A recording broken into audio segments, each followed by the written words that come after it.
retrouvez maintenant La Foi prise au mot, votre émission de formation chrétienne présentée par Régis Burnet. Aujourd'hui, Emmanuel Mounier, avec Jean-François Petit, assomptionniste et spécialiste d'Emmanuel Mounier. Sera également présent Guy Coq, philosophe et président des Amis d'Emmanuel Mounier.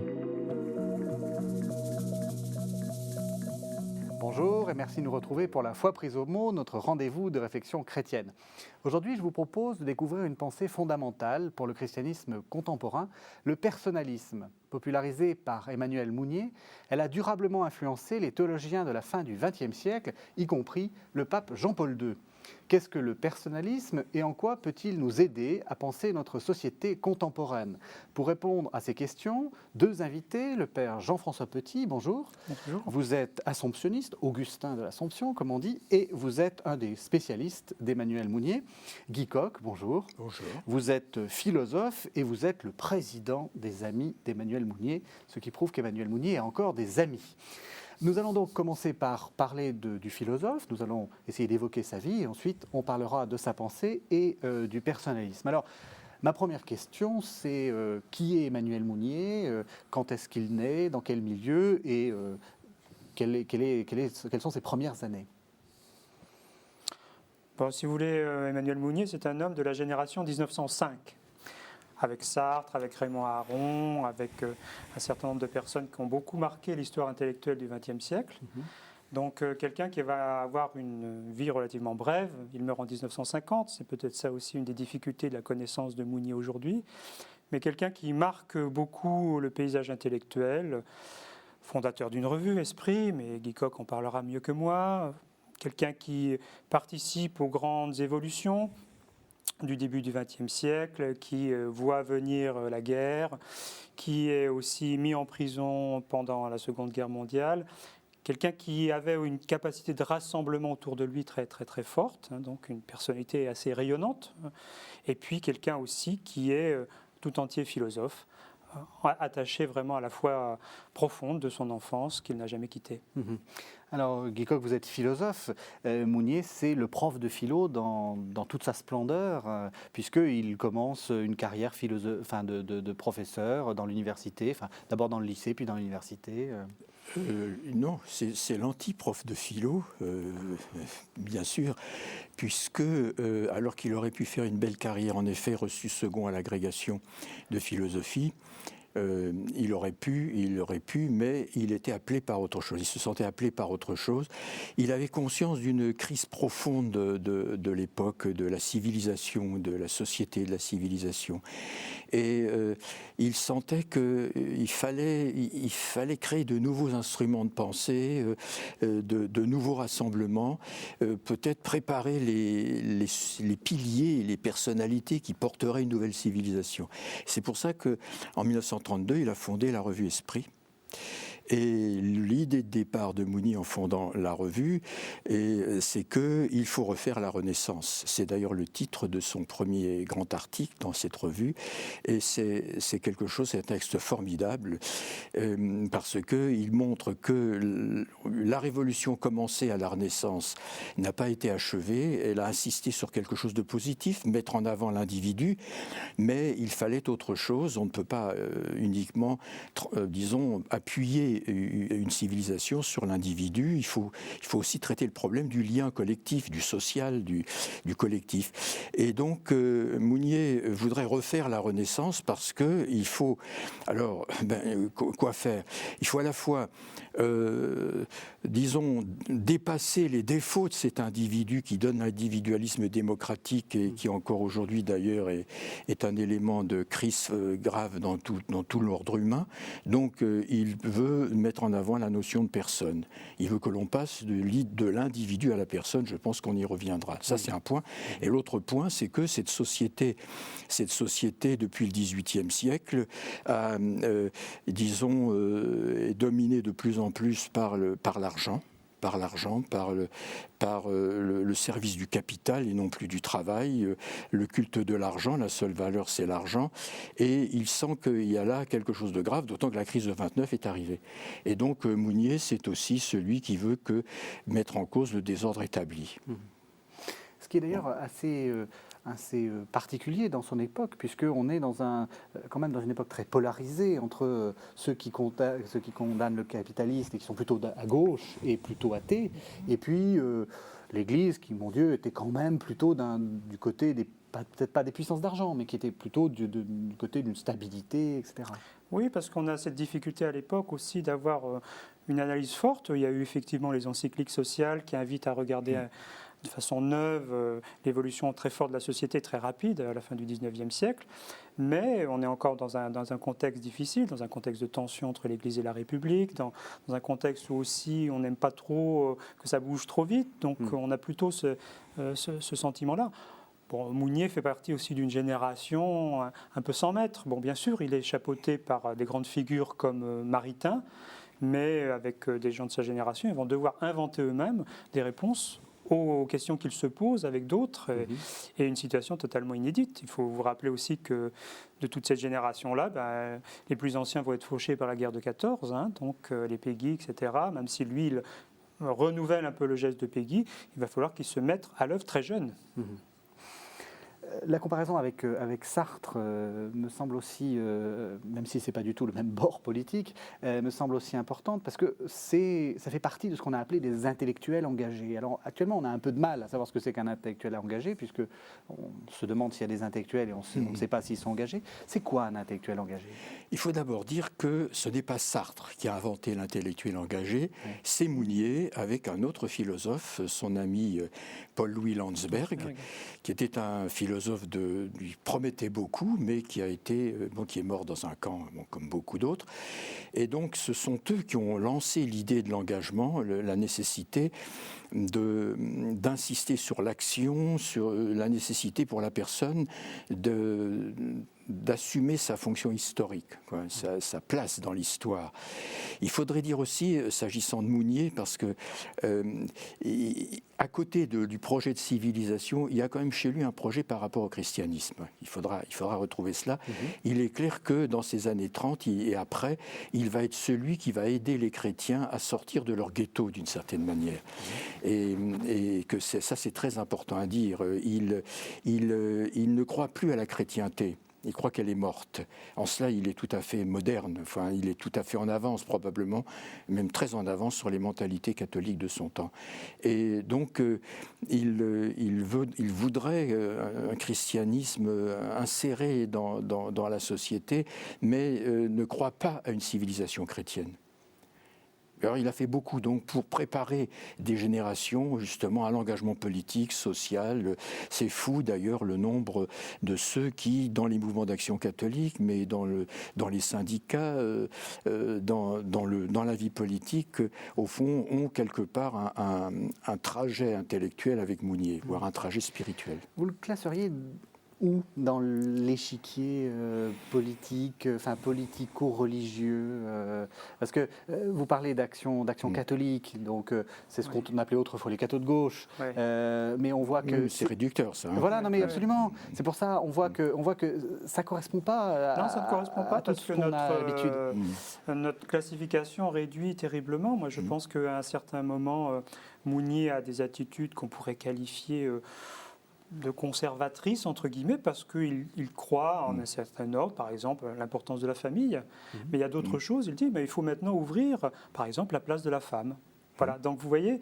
Et puis, par rapport à ce que disait Guy Coq à l'instant, moi, je crois effectivement qu'il va féconder toute une réflexion très, très profonde dans l'Église, auprès de grands théologiens qui vont être inspirateurs du Concile Vatican II. Dès qu'on lit un petit peu les textes forts de Vatican II, Gaudium et Spes, etc., on voit un sillon personnaliste. Il n'était pas le seul, et vous avez eu raison de dire que Jean-Paul II s'est aussi inspiré de cette forme de pensée-là. Et comment ? Oui. Parce que quand il était encore professeur, et puis dans l'immédiate après-guerre, il s'intéresse beaucoup à ce qui se passe en France. Et pendant les vacances, il vient visiter, il rencontre différentes personnes. Et puis il connaît aussi un certain nombre d'inspirateurs de Mounier, plutôt allemands. On a parlé de Landsberg, mais il y a Max Scheler derrière. Donc c'est toute une atmosphère aussi qui est très intéressante parce que c'est l'Europe qui communique entre elles par l'intermédiaire de congrès, par l'intermédiaire du rassemblement de gens tout simples. Et c'est cette Europe-là qui fait plaisir. Dernière question sur la vie de Mounier. Donc, vous l'avez dit, il meurt en 1950, très, très jeune. En 1950, il est surtout le rédacteur en chef de la revue Esprit. Enfin, parce que la revue est sur Internet et on voit le nombre d'articles qu'il écrit. On a presque l'impression qu'il fait quasiment toute la revue Esprit à lui tout seul. Je ne crois pas, mais ce qui est formidable, c'est que toute son œuvre, ou une grande partie de son œuvre, a été publiée dans la revue, ce qui, d'ailleurs, au fond, la vie de la revue fait pour moi de Mounier une sorte de Socrate du XXe siècle. C'est-à-dire que c'est quelqu'un qui est constamment, du coup, son œuvre est prise dans le développement historique, parce qu'une revue, ça suit l'époque. Une revue, ce n'est pas un hebdomadaire, ce n'est pas un quotidien. Mais enfin, mensuellement, cela doit suivre l'actualité, disons, de manière très proche, très, très, très pointue. Alors, il y a ça chez lui, et il y a unité de la vie, de la pensée et de l'action. C'est en cela que je crois que c'est un véritable Socrate, parce que aussi, à cause de la revue, toute l'œuvre de Mounier se passe dans le dialogue avec les autres. C'est constamment, plusieurs textes importants de lui ont été le résultat de discussions, y compris le tout premier que je citais, Refaire la Renaissance. Donc c'est vrai que c'est une figure très particulière, en fait. La seule référence, Jean-François Petit le disait à l'instant, c'est Péguy. Il refait quelque chose d'analogue à Péguy, et d'ailleurs son premier écrit a été un écrit sur la pensée de Charles Péguy. Alors on va entendre la voix d'Emmanuel Mounier, ou plus exactement on va entendre ce qu'il écrit. Donc ça nous permettra de passer au deuxième temps de l'émission pour savoir ce qu'est le personnalisme. C'est justement un extrait d'un Que sais-je qui a été un succès foudroyant dans la collection Que sais-je, un Que sais-je qui s'appelle le personnalisme. On écoute donc Emmanuel Mounier. Vous écoutez actuellement La Foi prise au mot, votre émission de formation chrétienne présentée par Régis Burnet. Aujourd'hui, Emmanuel Mounier, avec Jean-François Petit, assomptionniste et spécialiste d'Emmanuel Mounier, est également présent. Guy Coq, philosophe et président des Amis d'Emmanuel Mounier. La personne est une existence capable de se détacher d'elle-même, de se déposséder, de se décentrer pour devenir disponible à autrui. Cesser de me placer de mon propre point de vue pour me situer au point de vue d'autrui. Non pas me chercher dans un autre choisi semblable à moi, non pas connaître autrui d'un savoir général. Le goût de la psychologie n'est pas l'intérêt à autrui, mais embrasser sa singularité de ma singularité dans un acte d'accueil et un effort de recentrement. Être tout à tous sans cesser d'être, et d'être moi. Car il est une manière de tout comprendre, qui équivaut à ne rien aimer et à n'être plus rien. Alors ma première question, bien entendu, va être une question naïve. Qu'est-ce que le personnalisme ? Qu'est-ce que le personnalisme ? Moi, je dirais plutôt philosophie de la personne et de la communauté. Mounier n'aimait pas beaucoup les ismes. Vous savez, quand on s'en va du côté du marxisme, du communisme, ou du capitalisme ou du socialisme, on fait parfois fausse route. Philosophie de la personne, parce qu'il croit vraiment qu'une société, si elle veut être fondée valablement, doit s'appuyer sur les personnes. Et là, il y a toute une discussion qui s'impose aujourd'hui, me semble-t-il, sur la différence entre personnes, individus, sujets. Ça ne renvoie pas au même concept et ça ne renvoie pas au même champ de référence. Et puis de la communauté. Vous savez, on emploie le terme communauté un peu partout, n'importe comment. Et Mounier pense véritablement une possibilité de communion entre les personnes et d'ensemble fort. Voilà, je dirais ça comme ça. La communauté, ce n'est pas la société. Ce n'est pas le groupe anonyme, il y a quelque chose de beaucoup plus fort, sans évidemment que ces communautés se replient sur elles-mêmes. Alors, vous en avez trop dit ou pas assez. Justement, vous avez fait une distinction conceptuelle intéressante entre personne, individu, sujet. Voilà. Alors, qu'est-ce que c'est que la personne, justement ? Personne. Donc, ce qu'on pourrait dire, c'est que justement, la personne, pour Mounier, c'est un mot qui lui permet de saisir la réalité humaine dans sa globalité, dans toute sa globalité. Donc il y a à la fois l'individu, parce que Mounier ne nie pas qu'il y ait de l'individu dans l'homme. L'individu, c'est quoi ? C'est moi ? Alors l'individu, le moi, c'est encore autre chose. Non, l'individu, pour Mounier, c'est la partie où la personne, disons, touche à la matière. Et donc, c'est aussi donc une sorte de réalité close. Alors qu'il ne faut pas oublier, donc, c'est déjà ça, c'est le corps, la personne est corps aussi, elle est chair. La personne, ce n'est pas la personnalité, quoi qu'on le dise quelquefois. Parce que pour Mounier, la personne est un mouvement de transcendance. Alors, il y a plusieurs directions à cette transcendance. D'abord, vers soi-même, la personne n'est pas achevée. Elle s'achève dans la découverte de sa vocation, comme un chiffre secret à décrypter. L'autre transcendance, c'est la transcendance vers autrui, parce que la personne sans autrui n'est rien. Elle est dans la qualité de sa relation avec autrui. Et il y a un troisième mouvement de transcendance qu'on oublie souvent, c'est la question, c'est vers les valeurs. La personne est tendue vers les valeurs. Et il y a une philosophie des valeurs chez Mounier, mais il ne fait pas des valeurs quelque chose d'abstrait. Pour Mounier, la valeur n'est présente qu'à travers les personnes. Je peux dire ça rapidement. Alors, c'est intéressant ce que vous dites, parce que justement, vous parlez de la personne en évolution, qui était un thème très important pour Mounier. C'est un dépassement continuel. Qui contredit un peu ce qu'on entend très souvent dans notre société, où on réduit les gens à leurs actes, ou pire, on réduit les gens à leur origine. Ça, pour Mounier, c'est impossible, c'est insupportable. C'est impossible. Dans les grands débats qu'on a actuellement en matière d'éthique, il est quand même important d'avoir une définition conséquente de la personne. Non pas pour tomber dans un intégrisme, entre guillemets, de la personne, mais pour dire quand même, il y a là un enjeu fondamental sur l'humain, et le terme le plus approprié, me semble-t-il, pour l'instant, c'est la personne. Et Guy Coq a eu raison de le souligner. Respecter la dimension de vocation profonde, c'est-à-dire une personne, elle est faite pour effectivement aller de l'avant, de communion avec les autres, c'est-à-dire elle est faite pour être en société avec les autres, puis en même temps qu'une personne puisse aussi porter des valeurs, y compris des valeurs spirituelles. Pour une éducation aujourd'hui, c'est quand même incontestable. Et je suis quand même parfois un peu choqué quand un certain nombre de pédagogues nivellent complètement cette dernière dimension. L'éducation spirituelle, c'est une éducation qui me semble à pouvoir mener avec des enfants. Vous voulez dire que traiter les enfants comme des personnes, c'est aussi leur parler de Dieu? C'est aussi les ouvrir à une dimension qui les dépasse. Alors après, on pourra dire c'est Dieu.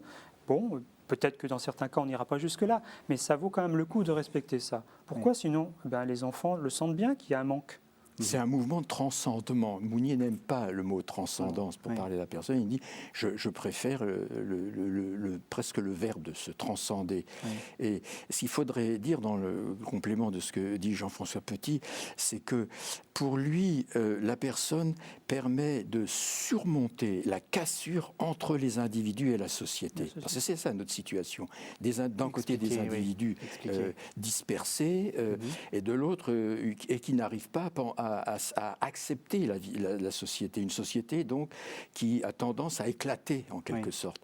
Alors comment est-ce que ça se fait? Alors c'est la notion de communauté. Mais la notion de communauté chez Mounier, c'est l'instrument le plus efficace pour lutter contre le communautarisme. Parce que chez lui, la communauté, c'est la relation, n'existe que par les relations authentiques entre des personnes, des relations vraiment interpersonnelles. C'est-à-dire, par exemple, un groupe où les gens se traitent comme des ou comme des producteurs ou par leur fonction, n'est pas une société de personnes. Autrement dit, pour Mounier, il n'y a pas de contradiction entre l'épanouissement de la personne et sa vie dans la communauté, puisque la personne a besoin de la relation riche, interpersonnelle avec l'autre pour être. Elle n'est pas toute seule. Il n'y a pas un problème de savoir les individus Évidemment, le problème de la communication pour l'individu, c'est redoutable. L'individu, il est d'abord tout seul, il est dans son coin, il est fermé sur lui-même. Alors que pour Mounier, l'importance de passer de l'individu à la personne, c'est que la personne, elle est d'emblée ouverte à la totalité de l'humain. Pour Mounier, la vraie communauté, au fond, ça serait l'humanité. Ce n'est pas réalisable matériellement, mais ce serait l'humanité. Rien n'est exclu. Il n'y a pas d'exclusion. On a dit qu'Emmanuel Mounier a influencé la pensée de Jean-Paul II. Cette notion de personne, c'est fondamental pour Jean-Paul II. Bien sûr. Regardez toutes ces encycliques, regardez un peu les grands textes de Jean-Paul II. Il ne cesse de dire que le respect de la personne passe par le respect de la liberté religieuse et par la liberté de conscience, mais il le demande même pour les chrétiens. Moi, c'est ça que je fais noter parfois à un certain nombre de mes étudiants. C'est quelqu'un qui place la personne comme centre, comme point focal, mais aussi pour faire en sorte que chacun comprenne bien que la personne nous dépasse toujours. C'est-à-dire que nous ne sommes pas des personnes totalement figées, déterminées. Et aujourd'hui, dans des débats qui sont des débats complexes, je le disais un peu tout à l'heure, mais aussi concernant la neurobiologie ou ces domaines-là, il me semble quand même, et c'est les scientifiques parfois qui nous le demandent, c'est ça qui est intéressant, dites-nous un peu quelle est votre conception de la personne. Voilà. Ouais. Alors, une chose aussi qui est assez frappante chez Mounier, c'est qu'il, et ça le rend extrêmement moderne, c'est qu'il refuse la société libérale. On a l'impression, par moments, en lisant certains textes de Mounier, qu'il aurait pu les écrire il y a quelques mois. Absolument. On a l'impression que pour lui, il prévoit les excès du libéralisme qui conduit finalement à une sorte de crise qui finalement est une crise de confiance. Il refuse que le profit et notamment la rentabilité de l'argent gouverne l'économie. C'est absolument actuel. Oui. Il refuse que la spéculation gouverne l'économie. Et à cet égard, il y a des phrases, en effet, on les croirait rédigées il y a quelques mois. Il refuse que le travail soit réduit à une espèce de variable d'ajustement. Et on sait l'évolution désastreuse de la part du travail dans le revenu national depuis 30 ans environ. Et il refuse que l'argent soit la seule valeur. D'où l'importance, à mon avis, d'ailleurs, c'est un peu philosophique, mais il y a une très belle philosophie des valeurs chez Mounier, notamment dans le dernier petit ouvrage que vous citiez tout à l'heure, d'ailleurs, le personnalisme, qui est un que sais-je et qu'on ne saurait trop recommander. Justement, ce refus de la société libérale s'appuie aussi sur un refus de l'idéologie, ni nazisme, ni communisme. On sent que le refus de la société libérale, c'est pas du communisme. On va pas nationaliser les biens de production. On va pas. Alors, comment est-ce qu'on s'en sort? Parce que c'est vrai qu'actuellement, dans notre société, on se dit bon, le communisme, c'est fini. Il en reste quelques-uns, mais bon, c'est en voie de disparition. Et il n'y a pas d'alternative. On a l'impression que le marché, on a l'impression que la société libérale est la seule alternative. En gros, on est coincé. Qu'est-ce qu'il propose, Mounier ? Il dit qu'il ne faut pas que le marché soit au poste de commandement, justement. Et alors moi, ce qui me frappe, c'est notamment dans plusieurs numéros de la revue Esprit qui ont été d'excellents dossiers sur la crise, c'est bien cela qui est en question, la mise en cause. Le marché ne peut pas être le régulateur unique et suprême de la vie en société, ni même de l'économie.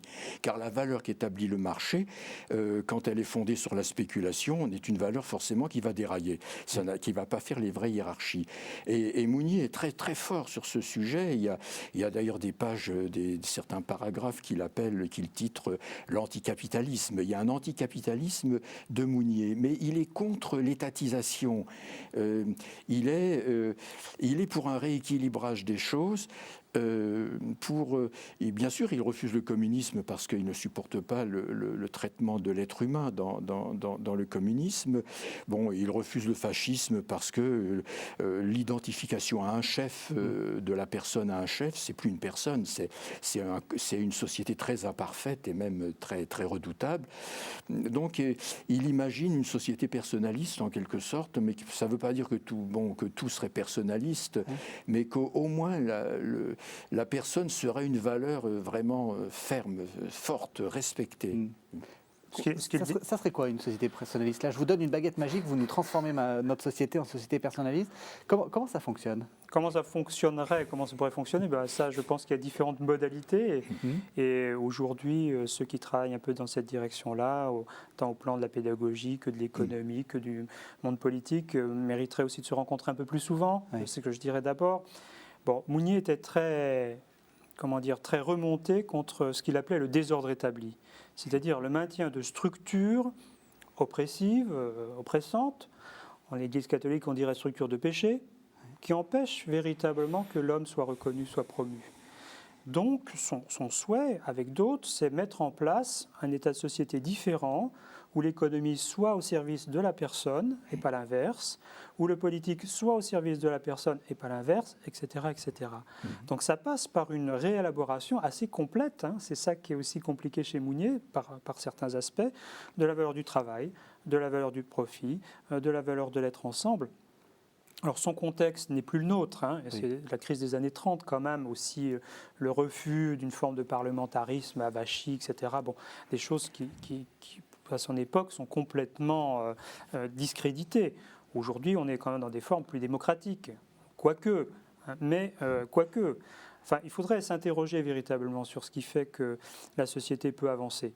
Et Mounier, c'est quelqu'un qui a le souci de la globalité. Vous voyez, par exemple, pour donner une toute petite illustration qui concerne un mouvement chrétien qui s'appelle les Focolari, hein, ils essaient de développer ce qu'ils appellent une économie de la communion, où la responsabilité sociale de l'entreprise est valorisée, où le profit est systématiquement partagé, où on essaie de faire en sorte que les personnes soient respectées. Bon, voilà, donc je pense qu'il y a des petites pousses qu'il faut savoir regarder. Et puis dans notre contexte franco-français, je crois que c'est bien aussi de se dire qu'ailleurs, des recherches sont menées. Mounier a beaucoup de disciples en dehors de France, et ça, il faut le rappeler, au Brésil, dans d'autres endroits, des gens qui aujourd'hui ont repris cette formule que je citais, de désordre établi, et ils parlent de mondialisation de désordre établi, c'est-à-dire des structures qui maintiennent fermement les gens du Sud la tête sous l'eau. Et c'est aussi avancer dans un autre type de relation entre le Nord et le Sud qu'il faudrait aujourd'hui. Oui, il faut souligner quelque chose. Vous me demandiez tout à l'heure la société personnaliste, qu'est-ce qu'on pourrait en dire? Alors, tout d'abord, il faudrait souligner que du point de vue politique, c'est une démocratie. Il y a certes chez Mounier une critique de la démocratie des années 30, mais on la retrouve ô combien forte chez un auteur totalement contemporain comme Marcel Gauchet. Donc, une critique de la démocratie telle qu'elle est faite, mais disons un attachement à la démocratie à faire. Pour dire les choses, il est assez proche d'un homme comme Proudhon, c'est-à-dire qu'il voit beaucoup de fédéralisme, beaucoup de décentralisation, mais contrairement aux anarchistes, Mounier ne nie pas la nécessité d'un pouvoir politique de l'État. Et alors il y a un autre point qu'il faudrait mentionner, puisque en effet, par rapport au marxisme, Mounier ne présente pas une utopie complète. On pourrait dire que chez lui, l'utopie, elle est négative d'une certaine manière. Il sait ce qu'il ne faut pas faire, oui. Mais il est conscient de l'incertitude de l'histoire. C'est-à-dire que, du coup, ce que je viens de dire le rendait faible du temps des grandes utopies, parce que, et au fond, chez Mounier, on ne trouvait pas le projet d'une société prolétarienne, etc. On n'avait pas la grande force de certaines pensées socialistes ou communistes. On n'avait pas ça. Mais aujourd'hui, justement, ça devient une grande force pour lui, parce qu'il a une puissance de refus du monde, de la globalité du monde comme il va. Il sait ce qu'il faut refuser, mais il sait aussi qu'on ne peut pas dire quelle est la bonne société, parce qu'au fond, il n'y a pas de société parfaite. Il faut espérer aller vers une société meilleure, il faut espérer que l'histoire n'ira pas vers des catastrophes, mais Mounier n'est pas un naïf, il ne croit pas au progrès comme une espèce de fatalité, comme quelque chose qui serait assuré, si vous voulez, de manière définitive. Il croit que des catastrophes sont possibles, mais qu'il faut disons, essayer de s'en prémunir. Il y a chez lui une vision de l'histoire qui me paraît beaucoup plus praticable aujourd'hui que celle des grands penseurs de Hegel à Marx, en passant par quelques autres. Bien, insensiblement, on est en train de passer une troisième partie dans notre émission, qui est justement de se poser la question du personnalisme aujourd'hui, et peut-être même de la philosophie de la personne aujourd'hui. Alors, on va réentendre Mounier dans un texte issu de La Petite Peur du XXe siècle. Donc, on écoute Emmanuel Mounier. J'aime à penser que le divin, c'est peut-être le moins visible, plus que l'invisible, le murmure plus que le silence, la discrétion plus que la catastrophe. Peut-être les trompettes de Jéricho ne seront-elles qu'une parole bouleversante chuchotée à notre oreille. L'éclat du jour se fera un peu plus vif, le pommier prendra l'air plus heureux, le chêne plus éternel, et sur chaque visage, la grâce des jours uniques deviendra quotidienne. Peut-être. Dieu n'est pas expressionniste, il n'a pas le goût du malheur. Je ne pense pas qu'il aime les heureux non plus, ou les optimistes, mais les simples, qui ont pitié et travaillent sans user leur pitié, ni s'en régaler. Les autres, ceux que le progrès des robinetteries exalte jusqu'à combler les vœux de leur cœur, ils peuvent lancer des croisades contre le désespoir. Ils traînent déjà dans leur fourgon le désespoir de demain. Vous écoutez actuellement La Foi prise au mot, votre émission de formation chrétienne présentée par Régis Burnet. Aujourd'hui, Emmanuel Mounier, avec Jean-François Petit, assomptionniste et spécialiste d'Emmanuel Mounier, est également présent. Guy Coq, philosophe et président des Amis d'Emmanuel Mounier. Alors, c'est un texte magnifique. Qui est aussi d'une actualité brûlante. Quand il dit il est un peu en train de mépriser que le progrès des robinetteries exalte jusqu'à combler les vœux de leur cœur, c'est-à-dire ceux qui sont là pour les solutions techniques. Vous pensez que le monde d'aujourd'hui n'a pas à se préoccuper du progrès des robinetteries et que ou disons que ça ne suffit pas à remplir le cœur des personnes? Objection. Mounier n'a jamais dit qu'il ne fallait pas le progrès technique. Oui. Au contraire. Et précisément, il dit ce qui s'est passé depuis le XVIIIe siècle, c'était qu'il y a eu le progrès technique, il y a eu l'industrie, etc. Il n'était pas fatal que l'on arrive à cette hyper-domination de la spéculation et de ceux qui ont le pouvoir sur l'argent, qui ont pris le pouvoir sur l'argent, et du coup ont pris le pouvoir sur les hommes. Donc ça n'était pas fatal, mais il est pour le progrès technique. Et ça, c'est indiscutable. Il n'est pas parmi ces casseurs de machines. Il n'est pas pour le retour à l'artisanat, etc. Il est conscient que c'est la grandeur de l'homme. Il ne faut pas oublier une chose que l'on n'a pas dite, c'est l'importance de la notion d'incarnation chez Mounier. Je dirais même incarnation jusqu'au sens chrétien de l'incarnation. Parce que d'une certaine côté, l'incarnation, ça peut être Merleau-Ponty, ça peut être... C'est venu du christianisme d'ailleurs là aussi. Mais bon... cette idée qu'il faut se préoccuper de la vie concrète des hommes. C'est ça son idée. Et notamment des plus pauvres. Je dirais peut-être tout à l'heure une petite phrase sur Montreuil. Mounier disait, on l'accusait d'être communiste et il disait, il faut tenir compte de Montreuil. Je vais me permettre de sortir la phrase parce qu'elle me paraît tout à fait superbe. Non, mais je vais pas la retrouver. C'est bien ma. Il dit dans ce passage que je cherche bêtement qu'il faut tenir compte de Montreuil, parce que Montreuil, certes, les gens de Montreuil sont communistes, là voilà. Montreuil, c'est une banlieue parisienne. C'est une banlieue parisienne. Les gens de Montreuil ou de Clichy, pour eux, vu de Montreuil, le communisme, c'est l'armature des réprouvés, la seule qui compte à leurs yeux, le seul espoir de leur journée. Montreuil n'est pas infaillible, mais Montreuil est au cœur du problème. Nous refusons l'abstraction, voilà. Nous refusons l'abstraction qui omet le point de vue de Montreuil. Si Mounier a pu être accusé par certains, avec erreur d'ailleurs, d'être pro-communiste. Oui. Il n'est pas pro-communiste, il n'est pas idéaliste non plus, il n'est pas pro-communiste, mais il est lucide. Alors là, comme Sartre, ils savent que la puissance du communisme à l'époque, il a les voix des pauvres, notamment de ces banlieues. Il y a des textes, d'ailleurs, le texte qui suit, ce que je viens de citer, et ce qu'il dit des banlieues à son époque, ça, on pourrait le dire aujourd'hui la même chose. C'est les réprouvés, quelque chose comme ça. Il y a quelque chose là d'étrangement prémonitoire, ou je ne sais pas. Est-ce qu'il existe encore des philosophes personnalistes? Est-ce que le personnalisme a encore en tant que doctrine ou en tant que pensée, a encore des troupes? Et vers quoi va-t-on? Combien de divisions? Voilà, non, le personnalisme, combien de divisions? On a eu un des plus grands philosophes français, malheureusement, qui nous a quittés il y a quelques années, Ricoeur. Ricoeur a récupéré tout l'héritage, en fait. Une grande partie, il a développé, il a considérablement amendé à certains endroits. Moi, je pense qu'effectivement, il y a quelques années, on avait organisé un colloque pour essayer aussi de mieux faire connaître, avec le soutien effectivement du philosophe Paul Ricoeur, de Jacques Delors et d'autres.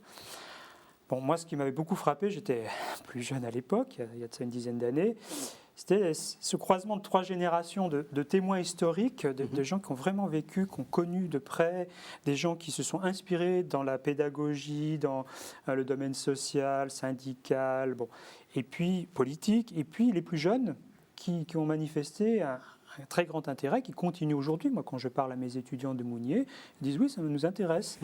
Alors, effectivement, moi, je pense qu'il faut qu'on soit un peu attentif. Il y a des philosophes médiatiques qui parfois occupent un peu le devant de la scène. Puis il y a ceux qui travaillent en profondeur et qui travaillent à leur rythme. Le grand succès du colloque qui a eu lieu à Rennes le prouve, c'est-à-dire qu'il y a une attente. Il y a beaucoup de gens qui sont venus ici pour effectivement partager déjà un peu leurs connaissances et puis avoir envie d'avancer avec d'autres. Justement, qu'est-ce qui est à garder de cette philosophie? Qu'est-ce qui est la chose qui peut nous aider disons, à avancer et peut-être à combattre cette société libérale dont on se dit elle est en crise et on n'a pas d'alternative? Pour moi, c'est très clair, c'est la méthode.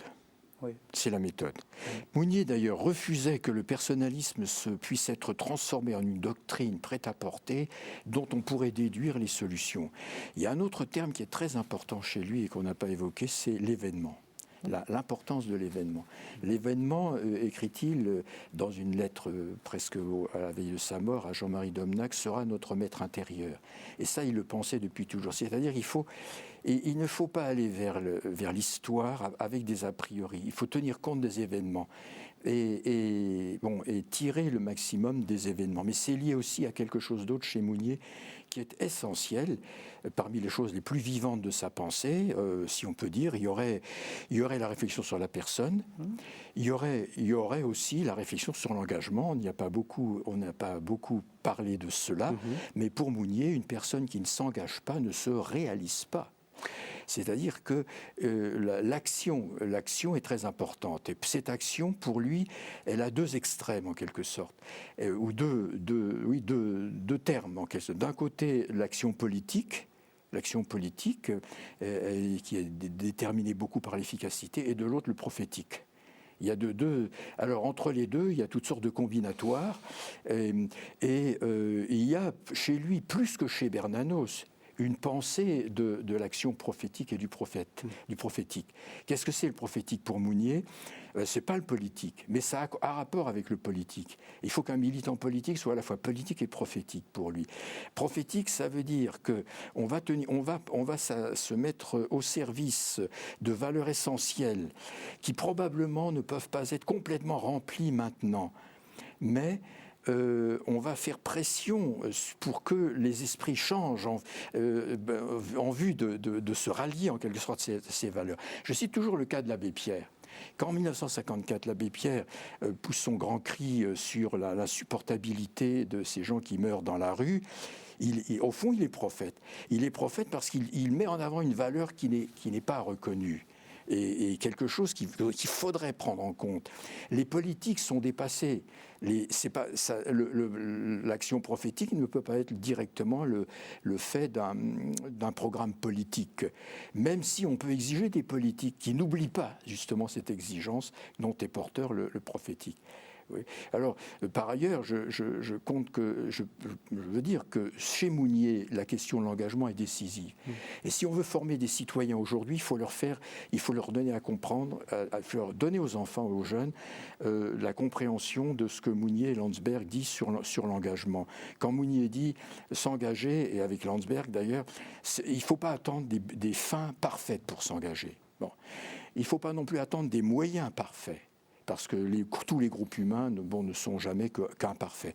Mais il faut être rigoureux sur quelques valeurs essentielles.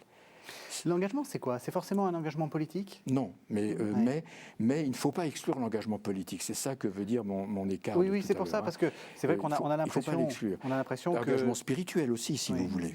Parce qu'on a l'impression que le christianisme actuel est très méfiant vis-à-vis de la politique. C'est que alors qu'il y a eu dans les années 50 beaucoup d'engagement, on a l'impression que le christianisme n'a plus à s'engager et il n'a plus à faire de politique. Ça, je pense que c'est un peu une erreur. Il faut bien s'entendre sur les choses. Quand les évêques en France invitent à la réhabilitation du politique, quand ils militent pour une forme politique un peu rénovée, quand un certain nombre de chrétiens aussi se disent que la chose commune, le bien commun est aussi leur affaire, moi je pense que c'est tout à fait heureux. Et ça, en fait, on peut le comprendre un peu à la suite de Mounier. Mounier, c'est quelqu'un qui préfigure totalement l'engagement des chrétiens dans le monde. On sort d'une époque où l'Église se considère comme forteresse assiégée, où on valorise la dignité du sacerdoce commun des baptisés, où on valorise aussi une forme d'Église participative. Donc il préfigure largement ce que je disais tout à l'heure, le Concile Vatican II. Et c'est vrai que Mounier vit un dynamisme du christianisme d'incarnation aussi très forte. Et des formules de lui aussi sont très conséquentes. Mon évangile sera l'évangile des pauvres. Donc si on ne place pas les pauvres aussi au centre de notre réflexion, on n'avance pas dans une société. Et c'est ce que Mounier transmet à des militants, à des prêtres aussi. Beaucoup se sont nourris, il y a toute une génération de prêtres aussi qui ont fait une lecture spirituelle de Mounier. Et c'est vrai que certaines pages de Mounier, moi j'ai pas peur de le dire, se lisent un peu comme l'Évangile. Moi quand j'ai lu Mounier, quand j'étais plus jeune étudiant, on avait l'impression quand même de trouver quelqu'un qui était complètement irrigué par la foi, le vivait de façon très très paisible avec sa femme aussi, avec les gens avec lesquels il a partagé sa vie et qui lui donnait une assurance quand même très forte. Oui, on le voit bien dans le texte, là où il parle des trompettes de Jéricho qui ne seront qu'une parole bouleversante, mais chuchotée à notre oreille. Justement, cette question de l'engagement va aussi dans la question de l'engagement dans le débat, et en particulier dans le débat éthique. Et cette question de la personne qui est centrale, au moment où on est en train de se demander s'il est légitime d'euthanasier les gens, s'il est légitime d'utiliser des embryons, etc. Qu'est-ce que une philosophie centrée sur la personne a à dire dans un monde qui, justement, est là préoccupé des progrès de la robinetterie, sauf que c'est de la robinetterie humaine? Bien, c'est qu'elle a à dire que la dimension éthique est décisive. On parlait de l'économie tout à l'heure. Mounier explique que entre l'éthique et l'économique, il y a l'action politique. C'est pour compléter ce qu'on disait de l'engagement. C'est-à-dire que l'action politique doit être, par rapport à l'économique, porteuse des exigences. Autrement dit, il ne faut pas faire de moralisme. Oui. Donc, avec de bonnes raisons, de la bonne conscience, mais inefficace. Quoi. Il a ce sens-là. Maintenant, sur l'éthique, la philosophie des valeurs est chez lui quelque chose d'important, et je trouve que c'est une des choses les plus méconnues et les plus oubliées. Tout le monde se réfère aujourd'hui à des enjeux de valeurs, etc., mais qui pense vraiment rigoureusement cette question des valeurs?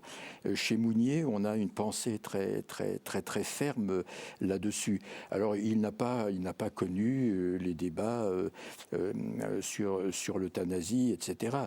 Mais on devine de quel côté il pourrait être. Mais ceci dit, au fond, sa pensée n'est pas là pour nous dicter des positions toutes faites. J'y reviens, ce n'est pas des positions toutes faites. Ce qu'on peut dire à des gens qui essaieraient, comme le disait Jean-François, de méditer Mounier et d'entrer vraiment dans sa pensée, c'est qu'ils vont avoir une conscience beaucoup plus alertée aux enjeux éthiques fondamentaux, personnels et collectifs. Et du coup, vraisemblablement, en tout cas, le choix qu'ils prendront sera beaucoup plus fondé de point de vue éthique. Je ne dis pas lequel, parce que on n'est pas des machines. Oui, puis Mounier défend assez bien un pluralisme en matière éthique comme en matière politique. C'est-à-dire que les gens qui se réclament aujourd'hui de Mounier peuvent être situés très différemment au plan politique. Alors il y a peut-être une cohérence parfois un peu à avoir, mais en tout cas, il veut que les conditions du débat public, c'est peut-être là aussi que l'éthique se joue, des conditions minimales d'un débat éthique puissent avoir lieu. C'est-à-dire qu'on puisse arriver à s'entendre, qu'on puisse arriver à s'écouter, qu'on puisse arriver à mettre ensemble aussi nos richesses. Et ça, je pense parfois que notre société dite de communication abrase nos capacités réelles. Et parfois on confond, c'est un peu pour rejoindre ce que vous disiez, la multiplication des possibilités d'information avec un besoin de communication réelle. Regardez la solitude dans la société française. Enfin, c'est pas parce qu'on peut avoir tout un tas de choses sur Internet ou autre que les gens communiquent mieux. Je crois qu'il faut distinguer le niveau de l'information et le niveau de la communication. Et Mounier est quelqu'un qui aide aussi à penser une société plus juste. Le souci de la justice est quand même central chez lui. Donc, je pense qu'il y a là matière à puiser. Dans le débat éthique actuel, qu'est-ce qu'il aurait à dire, justement, en mettant au centre cette notion de personne? Quelle serait sa voix?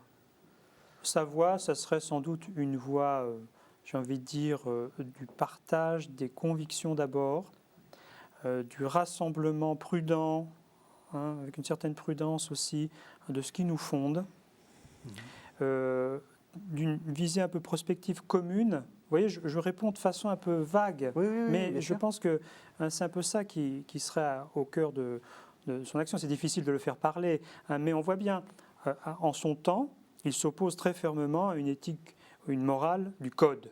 C'est-à-dire, tu dois faire ça, etc. Donc, ce n'est pas un kantien pur et dur, en disant, voilà, il faut faire comme ça, comme ça, comme ça. Ouais. Mais en même temps, ce n'est pas quelqu'un qui est porté au laxisme. Hein. Donc Donc, voilà, c'est ma question. Est-ce que vous êtes prêtre catholique? Oui. Quand vous dites il n'y a pas de morale du code, oui. ça fait frémir. Non, mais du code au sens dur du Oui. terme. Hein, ou Exclusif, où le code serait le premier. Le prescriptivisme, en fait. On dit, tu dois faire ça, comme ça. Au fond, je pense que le christianisme n'est pas une religion du code. Ben, j'espère. J'espère profondément. Et en même temps, je vous le dis, il n'est pas du tout laxiste, hein, parce qu'à son époque, bon, les gens se réfèrent plus ou moins bien à quelqu'un comme Gide. Bon, et Mounier n'est pas du tout dans l'esthétisme de Gide, en disant chacun fait un peu comme il le sent. C'est pas ça du tout, hein, chez Mounier. Hein. Il y a d'abord ce souci de la personne, cette prise en compte de l'humain intégrale. Hein, il n'est quand même pas si loin de Maritain que ça. Il serait dans la rupture avec certaines choses. Quoi. Ça, c'est clair. Aujourd'hui, à mon avis, il serait furieux au fond de fait qu'on n'ait pas tenu compte de la crise. On a refilé les grandes dettes aux États, mais on n'a pas changé du tout la loi d'airain de l'argent. Elle est restée à peu près telle qu'elle est. J'imagine Mounier aujourd'hui, je ne vois pas des gens qui aient l'énergie qu'il déploierait, mais ce serait quelque chose d'extraordinaire comme protestation, comme Vous pensez que c'est une erreur de ne condamnation. pas en avoir tenu compte? Pardon? Vous pensez que c'est une erreur, ce qu'on est en train de faire actuellement? C'est une erreur monumentale. On va vers d'autres crises et on va vers des crises pour lesquelles éventuellement les États ne pourront plus faire l'affaire, emprunter. Parce que qu'est-ce qu'on a fait, les bêtises qu'ont fait les spéculateurs et les banquiers qui les couvraient d'ailleurs, parce que c'était... en fait, l'économie est toujours d'ailleurs entre les mains de ceux qui dirigent le marché. Et qui est-ce qui dirige le marché? En gros, ce sont les spéculateurs aujourd'hui. Oui. Moi, je suis très proche d'un économiste comme André d'Orléans qui dit qu'il faut revenir à une subdivision du marché. Il faut légiférer sur le marché. Oui. Or, on ne l'a pas encore fait. Or, et dans Mounier, nous trouvons les principes. Moi, je n'avais pas lu ça depuis longtemps, mais j'encourage nos amis spectateurs à regarder dans les recueils en poche, là, Refaire la Renaissance ou Écrit sur le personnalisme. Malheureusement, celui-ci, l'éditeur n'a pas daigné le rééditer, mais enfin, le premier existe encore. Regardez cela, c'est fou, c'est une révolte très forte, mais aussi, c'est, comment dire, et il n'a pas d'illusion, ce n'est pas un activiste, parce que il ne croit pas qu'il y ait un parti, comment dire, prophétique, un parti qui puisse vous apporter le bonheur, etc. Mais quand même, la ligne de pensée, à mon avis, est parfaitement nette. On pourrait dire que c'est vraiment contre le désordre établi. Je ne vois pas un philosophe qui aujourd'hui nous dise les choses aussi nettement que Mounier. Alors il nous reste 4 minutes dans notre émission. J'aimerais que vous donniez un peu vos conseils de lecture pour les gens qui ont envie de découvrir la pensée d'Emmanuel Mounier. Par quoi on commence ? Est-ce qu'on commence forcément par le que sais-je sur le personnalisme que tout bon étudiant en philo a lu, mais qu'il n'a pas forcément compris? Non, moi je conseillerais plutôt aux gens de lire la correspondance de Mounier. Mounier, c'est quelqu'un qui a écrit admirablement. Ça s'appelle Mounier et sa génération. Mounier et sa génération. C'est édité par Parole et Silence, voilà. Ça doit être disponible. Ça doit être disponible. C'est quelqu'un qui écrivait merveilleusement à son père, à ses correspondants, qui avait une capacité de reprise de ce qu'il vivait. C'est somptueux. Voilà. C'est une découverte personnelle, quoi. C'est la personne de Mounier. La personne de Mounier. Et à travers ça aussi, quand même, les positions qui s'élaborent, la pensée qui travaille. Oui. Alors après, effectivement, il y a des choses un peu plus techniques, un peu plus philosophiques. Puis après, ça dépend un peu des centres d'intérêt de chacun. Moi, j'aime l'affrontement, pardon. Oui. Voilà, l'affrontement. On était d'accord là-dessus tout à l'heure, on va en donc parler. On va en il n'y a parler. pas de raison qu'on ne soit pas maintenant. Voilà, l'affrontement chrétien est un très beau livre aussi, où il invite aussi à regarder très précisément ce qui joue dans le christianisme. C'est un homme qui a aussi souffert. Enfin, je crois qu'il y a certains aspects qui sont très beaux, malheureusement, des conseils qu'il peut donner aux personnes qui sont dans des situations de souffrance. Il a une petite fille, Françoise, qui est atteinte d'une maladie. Il a des pages très très belles et très fortes aussi, qui ont aidé beaucoup, enfin je le sais, aussi un peu d'expérience, des personnes à surmonter des difficultés personnelles. Voilà. Et ça, c'est dans les lettres. Quoi. Dans les Ça, lettres c'est aussi. dans les lettres. Mais il y a aussi, qu'est-ce qu'on a réédité récemment, l'introduction aux existentialismes n'est pas quand même quelque chose qui soit au-dessus d'une certaine moyenne formation philosophique, parce que Mounier était très pédagogue. Donc, bien sûr, bien sûr. Moi, je le conseille surtout à mes étudiants. S'ils veulent connaître le contexte sartrien, mais pas que Sartre, de la philosophie française au XXe siècle, il faut revenir à des auteurs. Et puis, quand même, il faut souligner le que sais-je, parce que le que sais-je, qui ne va plus être un que sais-je, d'ailleurs, qui va être ressortir dans Quadrige, c'est un tout petit livre, le dernier livre que Mounier ait publié, et alors il synthétise tout, c'est d'une force. Alors c'est quelquefois en effet un peu philosophique, mais moi c'est pas un défaut, hein, philosophique. Oui, mais disons pour pas mal de gens, ça y compris les étudiants dont j'ai fait partie. Mais pour les étudiants en tout cas, c'est quelque chose d'extrêmement précieux. D'ailleurs, moi je conseille, j'ai souvent conseillé à des parents qui avaient des jeunes qui passaient le baccalauréat, je leur ai souvent conseillé de faire lire d'offrir ce que sais-je de Mounier, le personnalisme, à leurs jeunes, parce que c'est la meilleure introduction à la philosophie qu'on puisse faire.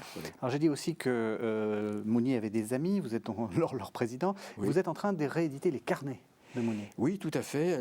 Il y a une coédition en chantier, Le Seuil Fayard, les carnets de Mounier, c'est un texte inédit.